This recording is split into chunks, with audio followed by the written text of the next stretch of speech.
Hola, gracias. Les vamos a mostrar en dos charlas cortitas lo que estamos construyendo en este minuto en el laboratorio del NIC como estudio, digamos, ¿ah? El tratar de hacer un mapa de la infraestructura del Internet, que es básicamente el mapa de la fibra tendida en Chile, para tratar de modelar qué tan tolerante a fallas es la red y cómo se puede hacer mejor, ¿no? Entonces, vamos a hacer la charla a dos voces. Marcelo va a hacer la segunda parte, que es la de verdad, donde les contamos lo que estamos haciendo de verdad en el proyecto. Yo hago la parte política, que es un poco la motivación de por qué estamos haciendo esto y por qué creemos que es súper importante. Básicamente, hemos venido desarrollando la infraestructura de Internet en Chile y hoy día en la región, básicamente como una inversión privada, ¿no es cierto? O sea, en el fondo, los gobiernos han visto a Internet como una especie de red que se desarrolla por el lado de la infraestructura telefónica y las telecomunicaciones, que en general están reguladas, y ha ejercido poca supervisión estatal en general. Nosotros, en NIC Chile en particular, casi siempre hemos estado en esa misma línea y hemos tratado de parar incluso a los gobiernos cuando se les han ocurrido cosas como que sería hora de regular y de meterse a ver lo que está haciendo Internet en el país, etcétera. Y esto ha hecho que durante estos tiempo de desarrollo, entre 25, estamos celebrando los 30 años del .cl, ¿no es cierto? El .cl lo inscribimos antes de estar conectados a Internet.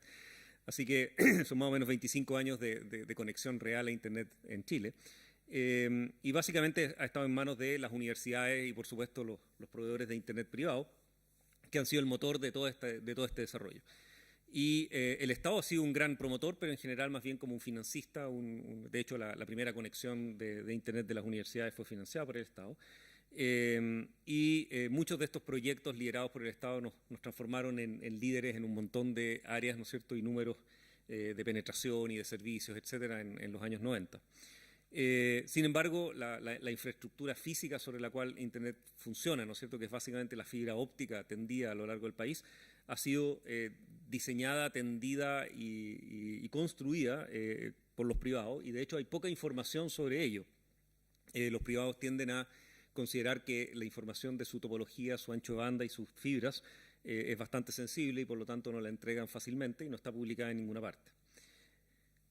Por otro lado, después de estos 25 años hay que empezar a constatar de que no todo lo que dijimos sigue cumpliéndose exactamente igual que cuando partimos, ¿no es cierto? Y por lo tanto hay que reconocer que Internet se ha ido transformando en una plataforma clave. Es una infraestructura que es requisito, ¿no es cierto?, para operar un pedazo importante de la economía, se basa en que esto funcione. Y se ha transformado en la principal infraestructura de telecomunicaciones. Si nos quedáramos sin teléfono, ¿no es cierto?, a esta altura poca gente lo notaría. Y en cambio, si nos quedamos sin Internet es algo que se está volviendo crítico. Esto ha sido más rápido de lo que no hemos dado cuenta. La sociedad entera se ha vuelto dependiente del buen funcionamiento de Internet y, por otro lado, hay estudios, hay un paper bien bonito que trata de medir qué tan dependientes son los países de su infraestructura Internet, de sus servicios, y Chile aparece con ponderadores, ¿no es cierto?, que lo sitúan entre un Portugal y un Italia en Europa y es de los más fuertes en Latinoamérica, junto con Argentina. Lo que nosotros constatamos el año 2010 en particular, pero que se ha ido volviendo cada vez más fuerte e impresionante, lo que el año 2010 WhatsApp no existía, ¿no es cierto? O sea, la velocidad de desarrollo de las redes es tan alto que nos sorprende a nosotros mismos. Y WhatsApp se ha transformado en la plataforma esencial de supervivencia en las emergencias, ¿no es cierto? Y cuando hay un terremoto, por ejemplo, la forma que tiene la gente de encontrarse, comunicar y descubrir que sus parientes están sanos y salvos es por WhatsApp. Si WhatsApp deja de funcionar, el país se vuelve caótico en momentos de emergencia porque la gente trata de ir a ver a sus seres queridos. Sabiendo que están bien, nos volvemos seres razonables y evacuamos y hacemos caso a las instrucciones, ¿no es cierto? Mientras no sabemos que nuestros seres queridos están bien, somos totalmente impredecibles y somos extraordinariamente peligrosos. Por lo tanto, en caso de catástrofe, que acá en este país son tremendamente habituales, la gente puede sobrevivir varias horas sin electricidad, sin teléfono, sin gas, incluso sin camino, sin agua, pero no puede sobrevivir ni un segundo sin Internet. Y eso es algo que como que nos ha costado darnos cuenta. O sea, en el fondo es un servicio que es aún más crítico que los servicios que normalmente consideramos críticos. Por lo tanto, el tema es cómo maximizamos su disponibilidad a todo evento y cómo nos va en esto. Y en las mediciones que partimos haciendo el 2010 para el terremoto del 27 de febrero, demostramos que el 60% del Internet chileno se cayó por unas 6 horas para ese terremoto. Y en esa época nadie se dio cuenta. En esa época Internet era un servicio no tan relevante como lo que es hoy día. Y lo que nos dimos cuenta éramos los que vendíamos Internet, digamos, en esa época, y por lo tanto la sociedad no notó. El caos de ese día fue que los celulares no habían funcionado y que la gente no podía llamar por teléfono. Esa fue la gran discusión. Lo seguimos viendo hoy en día, cada vez que hay un aluvión, un incendio grande, ¿no es cierto?, que toma la Ruta 5, que es la Panamericana, ¿no es cierto?, la norte-sur. Básicamente generan cortes parciales completos, ¿no es cierto?, de regiones enteras que quedan sin Internet, porque la fibra óptica, todas las fibras ópticas, que son varias, pasan por básicamente el mismo camino y por lo tanto se cortan muy fácilmente. Se va un puente y se van todas las fibras nacionales, digamos. Por lo tanto, la idea era, ¿cómo nos aseguramos que nunca más tengamos una falla tan global como la que tuvimos en el 2010? Y para eso necesitamos dos niveles, digamos, básicos, ¿no es cierto? Uno es que la fibra esté distribuida en forma geográfica inteligente, ¿no es cierto?, pero además con redundancia, anillos y formas de ese tipo, que permite darle redundancia, no sé, que se corta en un lado, tengo caminos por otro lado. Y por supuesto necesito en el layer de arriba, digamos, en el layer IP, tener buenos puntos de intercambio de tráfico con ruteo acordado entre los grandes proveedores para las emergencias. Normalmente un gran proveedor de Internet no deja que el otro proveedor use su enlace internacional en condiciones habituales.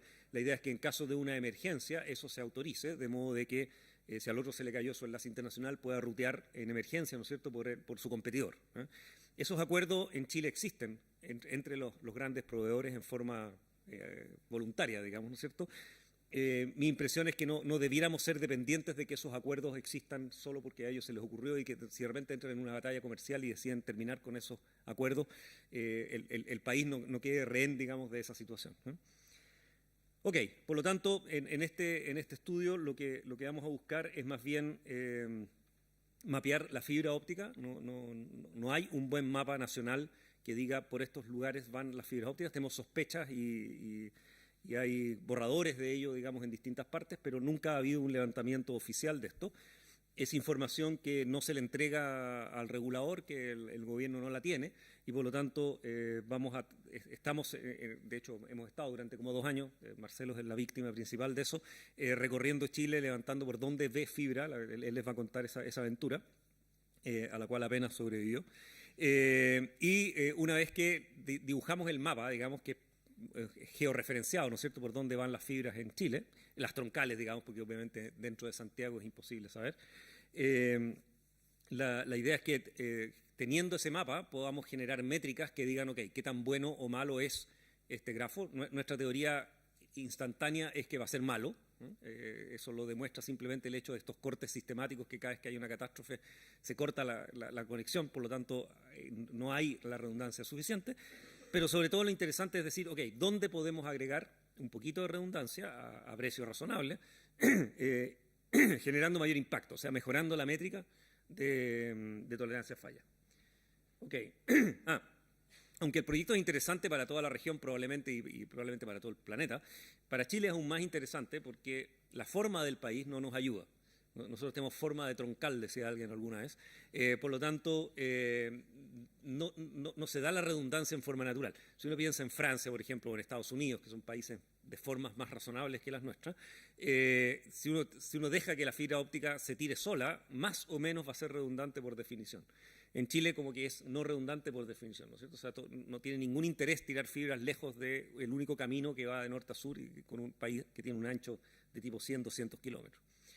Y finalmente está el tema de la capilaridad, que en el fondo tenemos grandes troncales que van por el medio. Si uno tira aristas hacia los lados, ¿no es cierto?, uno puede llegar a poblados que hoy día no tienen buena conexión a Internet, y a la pasada podemos usarlo para generar mayor redundancia, o sea, cumplimos un doble objetivo. Y eso es lo que el proyecto trata de mapear. Esto es más o menos lo que queremos lograr. Estos son 2 ejemplos. Argentina es un país con topología más sensata que la nuestra, y por lo tanto la fibra, si ustedes ven, se forman anillos y es bastante tolerante a fallas por definición. El Reino Unido se parece más a nosotros, con una forma que no ayuda necesariamente a la redundancia, y de alguna forma uno siente que alguien se esforzó por esto, y esas fibras no pasan por el mismo lugar, cuando lo más probable es que lo más fácil hubiese sido que pasara por el mismo lugar. Entonces hay como un esfuerzo por hacer anillos y generar un poquito más de redundancia, a pesar de que la isla no tiene forma se parece más a Chile, digamos. Entonces, eso es lo que quisiéramos lograr en Chile. Por una parte, hacer el mapa, y por otro lado, que se parezca, digamos, a estos mapas. Otro ejemplo es Perú. Este es un buen ejemplo porque en el fondo tenían un poco como el problema nuestro. El rojo es la fibra, no sé si se ve bien en el plano, pero el rojo es la fibra existente, que era más bien una fibra norte-sur que va más bien por la costa, y el proyecto actual es construir toda la fibra azul que va hacia la derecha, que entra, ¿no es cierto?, hacia el territorio, que le da redundancia y que va generando estos anillos en el camino. La fibra azul está por construir todavía. Entonces, ese es un poco el proyecto que queremos hacer. Ok, por lo tanto, nuestra propuesta es, por una parte, definir que las fibras ópticas, que es como la infraestructura física básica que necesita Internet para funcionar, se vea un poco equivalente a cómo son las autopistas, ¿no es cierto? O sea, se diseña, uno dice por dónde quiero que pasen, ¿no es cierto?, qué topología quiero que tengan, dónde quiero tener la redundancia, y no se puede dejar al libre arbitrio, digamos, de que cada empresa construya, es como si dijéramos cada uno hace el camino por donde se le ocurre que lo haga, ¿no es cierto? Y el Estado creemos que debe tener un rol un poco más activo en supervisar la resiliencia de esta red, o sea, garantizar que la topología sea más resiliente, y por supuesto el desarrollo en el sentido que haya ancho de banda en todas partes. Yo siempre he pensado que una bonita política de Estado sería decir que queremos que en todas partes del territorio nacional exista la misma capacidad de ancho de banda al mismo precio, ¿no es cierto? Un poco como el fin de la larga distancia.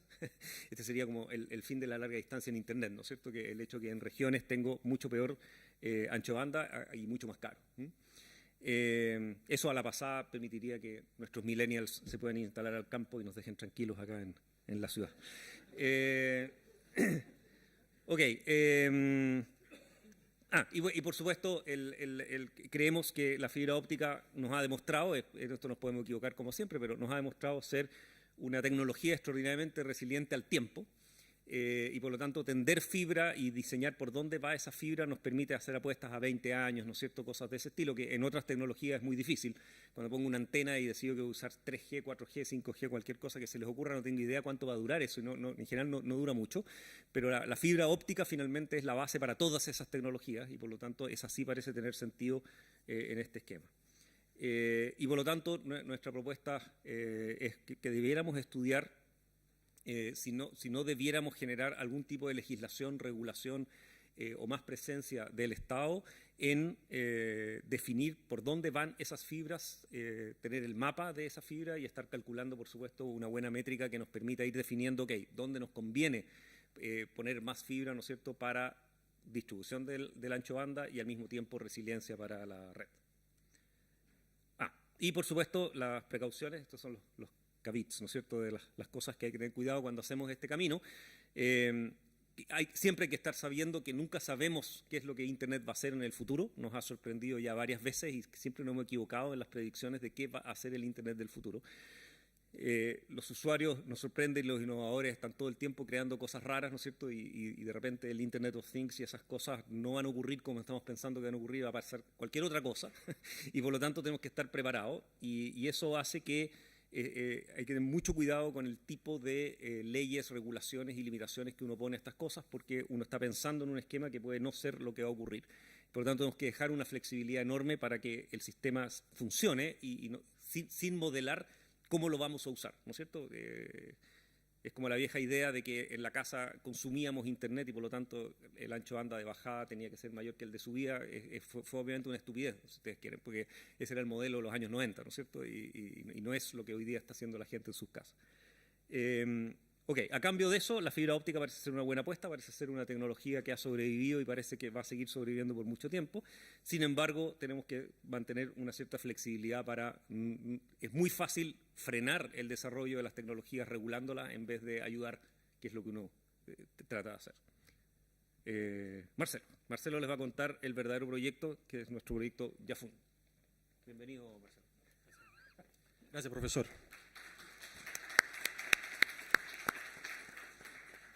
Bueno, lo primero, si me permite una licencia, la nostalgia. La última vez que me tocó hablar acá fue como presidente del Centro de Alumnos de Ingeniería. Veo caras familiares, funcionarios del SEC, funcionarios de la biblioteca. El ambiente era un poquito más caldeado hoy día, eso sí. Esa asamblea me hicieron perder un par de pelos. No precisamente, pero bueno, la nostalgia. Se nos olvidó agradecer, todo este proyecto ha sido gracias al financiamiento de Corfo. Muy importante, cuando la gente de Corfo vea este video, muchas gracias. Y también gracias a la Subsecretaría de Telecomunicaciones. Veo que está el ex subsecretario acá. Muchas gracias, Pedro, por el apoyo para poder hacer que este proyecto pudiera empezar. Y bueno, como decía Jo, el proyecto Yafun, que es como le pusimos a este proyecto de resiliencia, lo que queríamos hacer primero era saber qué es lo que hay. Cuando decimos lo que hay, no son cómo está configurada la red lógica, queríamos saber cuál es el fierro, cuál es la infraestructura real que le da vida a la Internet chilena. Pero además de eso queríamos que lo que hubiera, queríamos que fuera validado también por los municipios, por las autoridades locales, por la última milla del Estado. No que fuera una cosa desde acá, desde Santiago, que nosotros dijéramos esto es lo que hay y esto es lo que hay que hacer. No, queríamos darle una vuelta. Y para eso para nosotros era muy importante trabajarlo con las autoridades locales, sabiendo todo el tiempo que eso significa, sabiendo que muchas veces cuando uno presenta estas cosas que son bien técnicas, al otro lado no te la van a entender y era necesario bajar algunos temas de una manera distinta a las que uno está acostumbrado en un ambiente más técnico como el que tenemos hoy día. Y para que esto no fuera un capricho, que nosotros lo que fuéramos a presentar no fuera, oye, mira, a mí se me ocurrió esto porque a mí se me ocurrió nomás, teníamos que tener una métrica detrás que nos respaldara, que lo que nosotros vayamos a proponer tenga un sentido, tenga una justificación matemática, por así decirlo. Bueno, lo primero, aquí empezamos un problema. ¿Qué PPT abriste? Disculpen, un segundo, abrieron el PPT equivocado. Claro, como siempre. Otra cara conocida. Pasan los años, pero... ¿Este? No, lo dejaste en escritorio.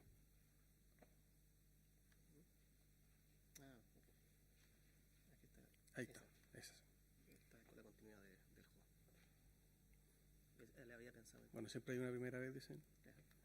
Perfecto, gracias, Eduardo.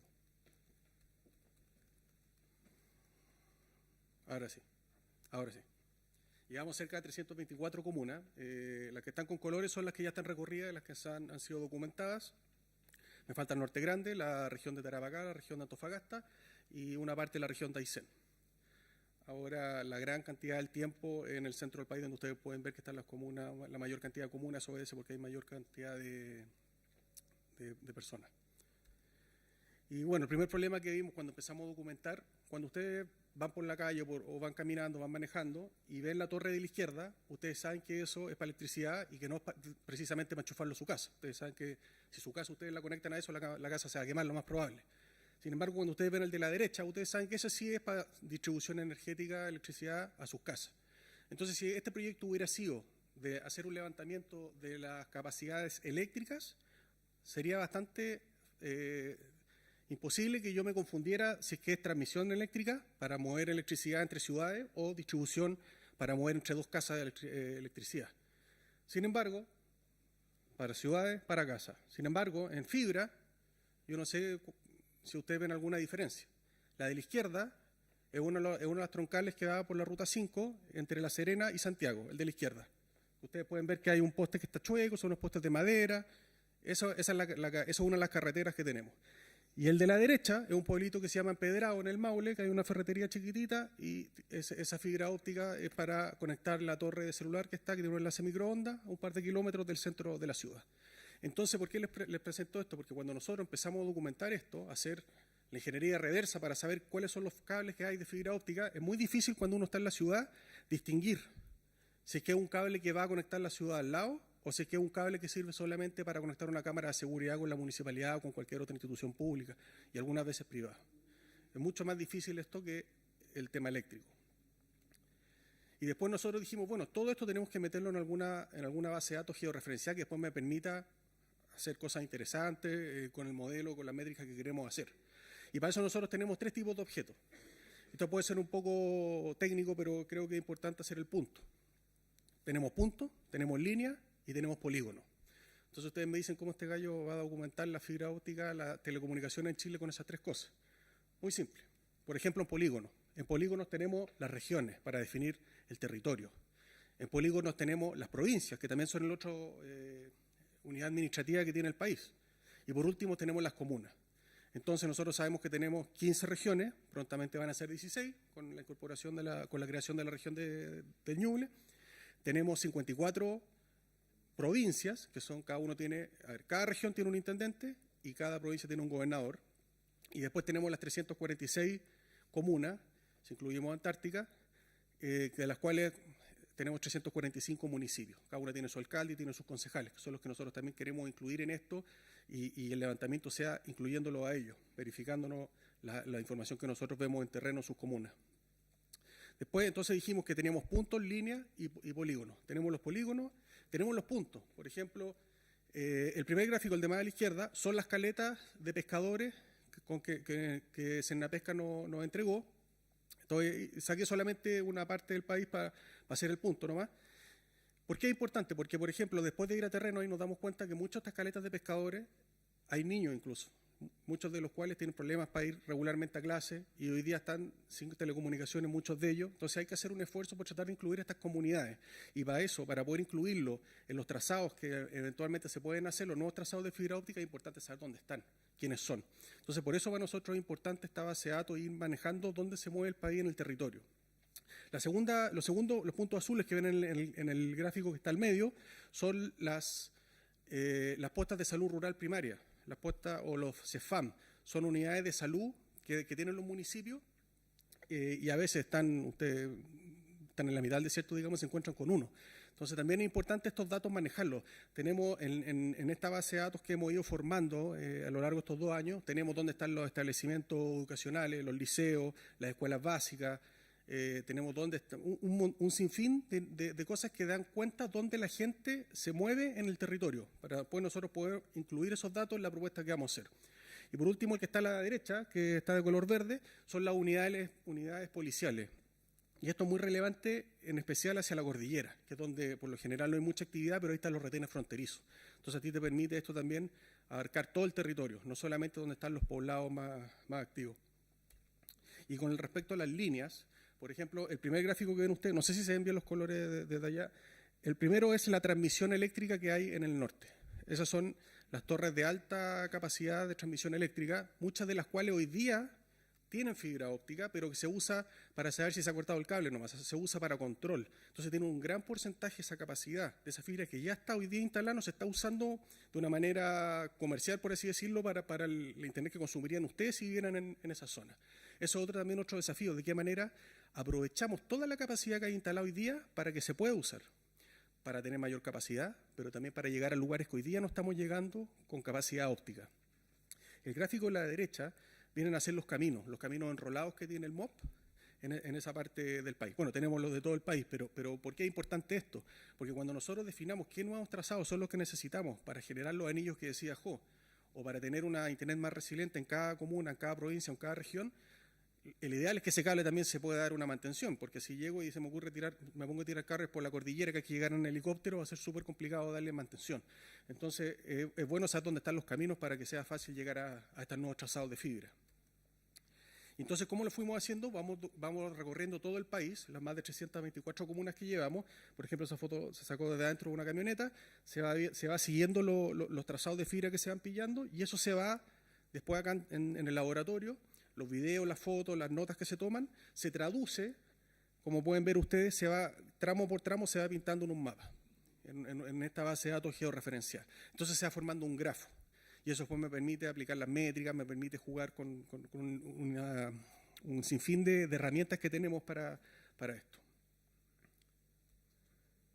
Bueno, nos hemos encontrado con algunas cosas, no va a haber mucho morbo hoy día, otro día podemos hacer una charla de las cosas, nos hemos encontrado con cosas que son bastante poco alegres. Aquí solamente vamos a mostrar dos fotos, no sé si se ve lo que pasa, pero esto es como una troncal para una comuna en el sur y un proyecto, no sé, era un proyecto de 1.000 millones de pesos, una cosa así, y ustedes se dan cuenta que depende de un palito que alguien amarró con un alambre y esa es la fibra. O sea, yo le pego una pataza y se cortó la fibra completa y no sé cuántos días se van a demorar porque la ruta 7 no, allá en el sur cuesta llegar a esa zona. Y hay otras que son ya para la risa, por ejemplo, esta que pillamos entre Chillán y Quinchamalí, un árbol creciendo dentro de la fibra. O sea, estos son 3, 4, 5 años que nadie le dio mantención a esto. Y así tenemos muchas fotos como esta, que no, la idea no es presentarlo hoy día, pero hay, creemos nosotros, en base a la experiencia de estar recorriendo más de 300 comunas, es necesario fijar algunos estándares mínimos de cómo se fija la fibra en forma aérea. Las empresas que tienen las concesiones para poder usar la franja fiscal, para poder usar esta infraestructura, para tenerla ahí, debería haber alguna manera y fiscalización también que impida que pasen estas cosas que son mucho más comunes, por lo menos nos ha pasado a nosotros en este recorrido, de lo que uno esperaría. Y bueno, nosotros hemos hecho un prototipo con esto para el tema de las métricas, en donde nosotros vamos metiendo las fibras que vamos pillando, las fibras que nos informa la subsecretaría que están, las fibras que nos informan las empresas, y nosotros podemos ir implementando las métricas que vamos desarrollando y que de alguna manera que sea fácil para visualizar. Aquí solamente un ejemplo. Bueno, lo importante de la robustez, de la resiliencia de esto es que sea a nivel tanto comunal, que en el fondo es lo que le interesa a cada consejo municipal, cómo está su comuna preparada en caso que adentro que pase algo, a nivel provincial, que los gobernadores quieren saber su provincia, si está preparada ante aluviones, por ejemplo, que están cada vez más comunes en el norte, y también regional. ¿Y por qué regional? Porque las regiones son las que tienen la autonomía para poner plata, para poner recursos a través del gobierno regional, para poder hacerlos, para subsidiar en caso necesario los trazados que faltan. Entonces, aquí, por ejemplo, no sé si se dan cuenta a la derecha, bueno, sale la nota esto es una métrica que están implementando en el laboratorio, y en rojo serían las fibras que hay, son datos inventados por si acaso, no son fibras reales, pero en caso que a esa misma comuna le pusiéramos más fibra, evidentemente cambia el color, se hace más oscuro. Eso significa que en esta métrica se está contabilizando que hay mayor resiliencia al haber una alternativa para el tráfico. Y esto es un poco a lo que estamos apuntando ahora, ya que estamos teniendo una cantidad de datos interesantes, poder empezar a afinar esta cosa para tener resultados reales. Y poder de esto justificar cuánto se necesita para cada región, para cada comuna, para cada provincia. También fruto de este proyecto, ya se tituló, tenemos una titulada en Magíster y tenemos un ingeniero haciendo su memoria en temas relacionados con la resiliencia y con las métricas de estos temas. Bueno, entonces resumiendo, hemos tenido todo un trabajo que tiene que ver con las métricas de resiliencia. Hemos estado prácticamente en todo el país viendo qué es lo que efectivamente hay en infraestructura de telecomunicaciones. Tenemos nuestra base de datos georreferenciada con una infinidad de datos del país que nos van a ir permitiendo saber si se justifica o no lo que las métricas nos vayan proponiendo que hay que hacer. Tenemos el prototipo que va a permitir visualizar rápidamente, fácilmente, lo que las métricas nos está diciendo. Y este proyecto termina, y esperemos que tenga una continuidad después anual, con un informe en donde nosotros vamos a presentar. Esto es lo que hay, esto es lo que deberíamos tener, si usted quiere tener una resiliencia más o menos buena. Y esto vale tanto, y por tanto esperamos ahí que los intendentes, que los consejeros regionales nos apoyen con las propuestas que vamos a presentar para cada región, para que se haga una realidad en el más breve plazo, tener anillos, tener redundancia en los trazados de fibra óptica del país. Tenemos una serie de otras cosas que estamos tratando de proponerle a Corfo y a distintas organizaciones gubernamentales. Estamos muy interesados en trabajar el tema de los puntos de intercambio. Aquí veo que están los amigos de PIC Chile, que han hecho un trabajo bien interesante. El problema que tenemos es que los puntos de intercambio están casi todos en Santiago. Y creo que el que no está en Santiago está en Viña del Mar. Entonces es una topografía demasiado centralizada. Nos gustaría ver un poquito más que en verdad estemos en todo el país, que estemos preparados para que esta red se corte, que no seamos tan Santiago dependientes. Y en eso también hemos estado tratando de traer Route Views a Chile. Estamos haciendo un esfuerzo para traerlo. Esperemos tenerlo funcionando en el más breve plazo para poder monitorear bien qué es lo que pasa en Chile, desde Chile, no que nos miren desde afuera y nos cuenten después desde Europa qué es lo que está pasando acá, sino que desde acá saber exactamente cuándo hay alguna baja en nuestra red. Una cosa que nos tiene bien preocupados y que nos ha pasado en terreno, que nos piden los alcaldes, que nos pide la gente.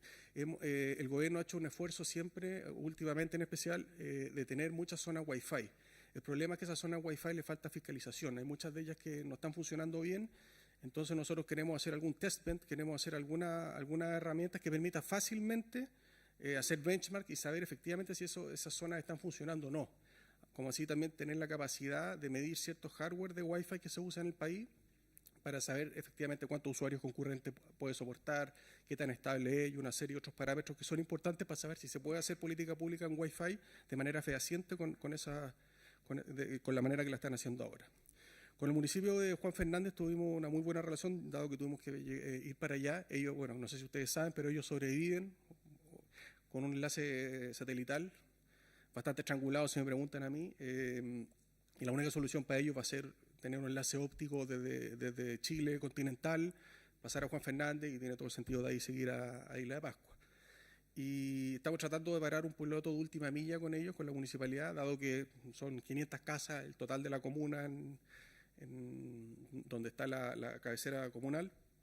Y eso sería bastante interesante para ver de qué manera nos hacemos cargo nosotros, tener una última milla que sea ordenada, que funcione, que sea según la ordenanza municipal, que es una cosa que no se ve en el resto del país.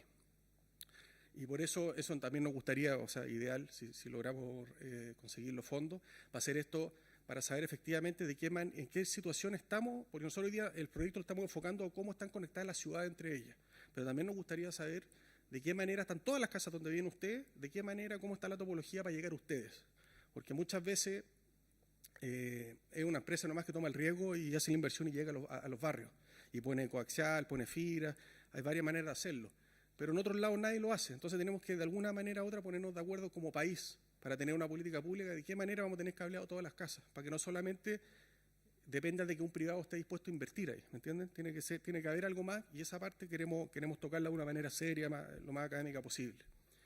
Y bueno, el laboratorio está muy interesado en relanzar Ad Quintum, me imagino que varios de ustedes lo conocen, tanto en fijo como en la versión móvil, y desarrollar la configuración de la resiliencia, bueno, mejor de IPv6 van a hablar en la posición que sigue. Y por último, algo que también nos pidieron es que tenemos que saber qué es lo mínimo que necesitamos ante emergencia. Tiene que haber un catastro de las cosas mínimas que se necesita que funcionen ante una emergencia para poder tomar las providencias del caso, que eso no falle jamás. Eso sería. Muchas gracias.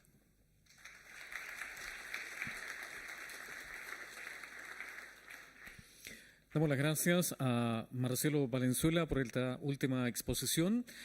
Abrimos la opción de preguntas de nuestra audiencia. Ya saben cuál es la dinámica de ello. Nos levantan la mano para acercar el micrófono hasta sus asientos y poder consultar respecto de las exposiciones de José Miguel Piquer y Marcelo Valenzuela. ¿Preguntas? No sean tímidos. ¿Alguna consulta? Pareciera que no tenemos. ¿Sí? Tenemos dos acá. Ya, vamos con el micrófono. Nos esperan un instante. Ahí llegó el micrófono entonces para la primera consulta. Lo escuchamos.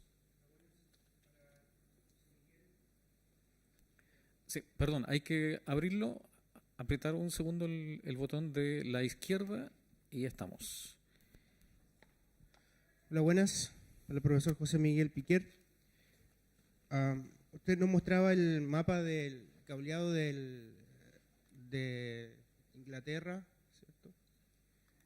Y nos decía que allí probablemente hubo alguna intención en hacerlo así. La pregunta es si eso fue por una política pública, está normado de alguna manera. Eso sí. Gracias. No tengo idea, la verdad, no sé cómo es el sistema en el Reino Unido. Esto es muy variable de un país a otro, ¿no?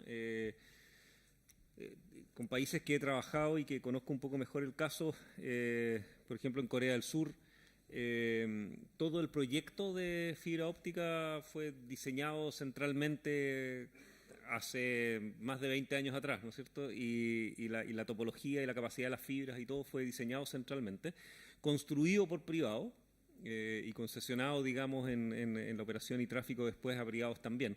Pero el concepto de diseño y en el fondo la licitación, si tú quieres, fue con base diseñada por el Estado. Por supuesto, Japón es muy así también. Por otro lado, son países culturalmente mucho más jerárquicos y centralizados que nosotros. O sea, no estoy diciendo que eso es lo que hay que hacer, porque cada país tiene culturas muy diferentes. Y en Chile, si un gobierno quisiera hacer eso, no funcionaría seguro. Pero el modelo a seguir es muy diferente. Y bueno, Corea del Sur es un buen ejemplo de un país que le acertó medio a medio y se transformó en uno de los líderes. Es como el número uno en estas cosas de e-readiness, ¿no es cierto? Estos indicadores que indican qué tan bien preparado está un país para la revolución tecnológica. Eso se debió a una visión que tuvieron hace 20 años y que la achuntaron medio a medio, pero podrían haberse equivocado también, ¿no es cierto? O sea, hay muchos países que han errado sus políticas, que han decidido, por ejemplo, que la fibra no es tan importante porque finalmente, no sé, la red inalámbrica va a cubrir en mejor forma, ¿no es cierto?, este tipo de servicios. Hay países cuya infraestructura base es muy mala, ¿no es cierto? Por ejemplo, la infraestructura de telecomunicación era muy mala, entonces entraron con la red celular inalámbrica como la forma de conectar al país cuando no había ninguna otra tecnología antes. Entonces, es muy difícil en el modelo de gestión político, digamos, de estos proyectos, es muy difícil portar y decir, ya, voy a copiar lo mismo que hicieron, porque a este país le resultó bien, entonces yo voy a hacer lo mismo. Es mucho más complejo, porque al final tienes que adaptarte al modelo cultural, mental, político, social y económico de un país, ¿no es cierto? Y tratar de usar los incentivos para lograr ese mismo resultado. Muy bien, tenemos la segunda consulta en la última fila y luego la tercera y última acá en la primera fila. La escuchamos. Bueno, primero que nada agradecer a José Miguel y a Marcelo por el estudio, porque en definitiva esto obviamente son parte de base de próximas o actuales políticas públicas, tanto del Estado, pero también de la empresa. Y mi duda más bien es si han tenido interacción con la empresa respecto, sobre todo a la infraestructura que han mostrado que está con mayor daño, por decirlo así, y si han encontrado respuestas respecto más bien a la responsabilidad como ética de la instalación y la mantención, más que la redundancia. Es más bien la instalación con ese tipo de especificación. Gracias. Hola. Mira, lo que pasa es que la primera parte del proyecto apunta a hacer un levantamiento inicial casi furtivamente, sin decirle a mucha gente, justamente para tener un diagnóstico de verdad y no uno maquillado de lo que hay. Ahora, hemos tenido conversaciones con muchas empresas, porque hay empresas grandes, medianas y chicas, pero por lo general las empresas valoran mucho más la infraestructura que ellos tienen que lo que uno ve. O sea, yo les muestro esta foto y les podría mostrar 300 más, pero siempre es muy difícil que un empresario te diga, no, pucha, yo tengo una red mugrienta que los palos están todos chuecos, podridos. No, eso no va a pasar. Por lo general la respuesta siempre, no, tengo una red de lujo y un par de excepciones, que un cable está amarrado con una bolsa de supermercado, una cosa que pasa una vez, nomás te van a decir, aunque tengamos 10 fotos de lo mismo. Cuesta mucho generar ese nivel de autocrítica que tú estás esperando que pase. La verdad yo no lo he visto hasta el día de hoy, puede que el día de mañana cambie, pero a nosotros lo que nos interesa es que la política pública en alguna parte tenga espacio para definir. Tiene que haber cierto, como sí ocurre en electricidad, por ejemplo. Y por eso nosotros somos tan proclives a aprovechar lo que hay, por ejemplo, en transmisión eléctrica, que son unas torres maravillosas, autosoportadas, que están preparadas para terremotos fuertes, que nadie se va a ir a subir allá a robarse algo, porque, bueno, a partida lo esperan 200.000 voltios, no sé cuánto. Entonces, más que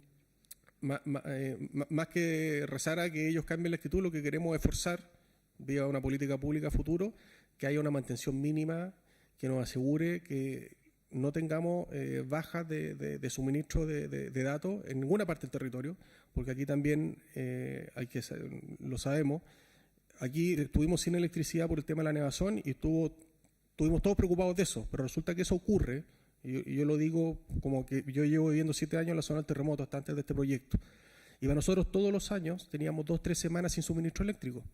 Eso para, o sea, hoy día la realidad entre las ciudades y los 2 millones de personas que viven en el campo chileno, pasan cosas que usted que vive en ciudad no las sospecharían. Muchas de esas cosas tienen que ver con la calidad de la infraestructura que tiene en electricidad, la calidad de la infraestructura que hay en telecomunicaciones cuando hay, la calidad podría decir del alcantarillado, pero en verdad no hay alcantarillado por lo general en estas comunas rurales. Entonces, hay una falencia de infraestructura fuerte en 200 comunas de las 345. Y lo que nosotros apuntamos es a documentar bien, primero, lo que hay hoy día, segundo, dónde se justifica que haya y darle un sustento matemático de que se justifica hacerlo en estos lugares donde está esta gente. Y si entre medio nos vamos a tener que pelear con algunos inversionistas de que, según a ojos nuestros, no están poniéndole pino suficiente para que el cableado, la infraestructura que hay, como demuestran las fotos y los videos que tenemos, no están a la altura, bueno, hay que hacer una normativa y forzarlo, de alguna manera u otra. Muy bien, escuchamos la última pregunta en la primera fila. Gracias. Para José Miguel, tú mencionaste en tus conclusiones de que había que tener cuidado con la normativa, porque con la normativa tú podías impedir la innovación futura, etcétera. Yo lo entiendo como que tú estás diciendo gobierno no regule, gobierno no dé normas, pero la pregunta es, ¿cuál es el peligro o cuán real es la normativa que hoy día están dando de facto las grandes empresas, las grandes plataformas, que no sé de qué manera se puede solucionar? O sea, tú ves que hay un problema de que las empresas que sean dominantes, pensemos Amazon o Google, están generando una normativa que deberíamos estar nosotros preocupados de responder. En el fondo, yo creo, tengo sentimientos encontrados al respecto, digamos. Yo soy una especie de antirregulación de corazón, así por definición. Sin embargo, creo que en el tema básico de lo que mencionaba Marcelo, en el fondo de cableado, de normativa, de cables de fibra, ¿no es cierto?, de tanto su trazado como su calidad, como su mantención, o sea, en el fondo el estándar que debiéramos usar, siento que no veo otra solución que generar normativas de regulación, ¿no es cierto?, que fuerza a las empresas a hacer las cosas de una cierta forma, o sea, que no puede dejarlo a que... Porque desgraciadamente la fibra no tiene miles de volts, ¿no es cierto?, y por lo tanto no es peligrosa. Por otro lado, es muy resistente, por lo tanto, en general los cableados no se cortan tan fácil, ¿no es cierto?, y por lo tanto pueden crecer árboles que se comen una fibra y nadie se da cuenta. Y por lo tanto es como demasiado fácil hacerlo mal y que sin embargo funcione. Entonces, tengo la impresión de que, y hacerlo bien es caro, por supuesto, por lo tanto, como que comercialmente no pega bien.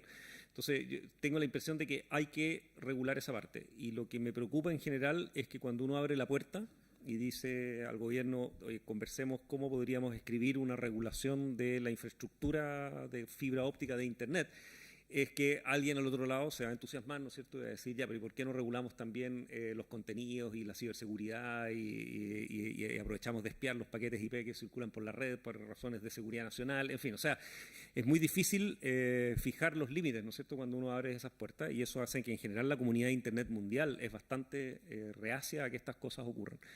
Tengo la impresión, sin embargo, que en este caso en particular estamos más o menos obligados a abrir esa puerta, pero con cuidado de no ir más lejos que lo que estamos hablando. Y en ese sentido, ahora, en el nivel más macro de lo que está ocurriendo en el mundo y efectivamente la discusión un poco más global de qué va a ser el Internet del futuro, qué pasa con la neutralidad de la red, en fin, o sea, estas cosas que vienen un poco en la discusión. Yo tengo la impresión que yo por ahora no trataría de regular esa parte justamente por el mismo problema de que estamos enfrentando un problema hoy día y sin embargo puede ser que en 5 años más sea totalmente distinto, ¿no es cierto? O sea, no entendemos muy bien la bestia con la que estamos jugando, ¿no es cierto? Y el hecho que hayan empresas empujando ciertas cosas y países tratando de defender sus propias políticas no hacen... No veo claro un cuadro para decir, oye, estas son las reglas clarísimas que habría que definir. En cambio, si uno define, ok, ¿cómo debemos tender fibra óptica y por dónde deberíamos tenderle, con qué capacidad? Siento que ahí sí tenemos herramientas mucho más claras y definidas que podríamos escribir en un documento. ¿Te fijas? El resto es todavía demasiado abierto, demasiado peligroso el fijar una... De hecho, nos pasó un poco con neutralidad. Nosotros trabajamos en el laboratorio en un reglamento de neutralidad con la Subtel para Chile, y de alguna forma yo siento que nos quedó obsoleto muy rápido. O sea, hoy no es muy claro, por ejemplo, una pelea hace poco de hasta qué punto los proveedores podían dar acceso gratuito a redes sociales a la gente, y hasta qué punto eso no era discriminatorio, ¿no es cierto? Y por otro lado, es claramente un servicio que a la gente le interesa y sirve para generar penetración de Internet. Entonces, es muy fácil equivocarse en estas cosas, y por lo tanto yo por ahora mi recomendación sería estudiemos el tema físico, que lo siento menos peligroso y más claro. Muy bien, damos las gracias a José Miguel Piquer y Marcelo Valenzuela por sus exposiciones en esta...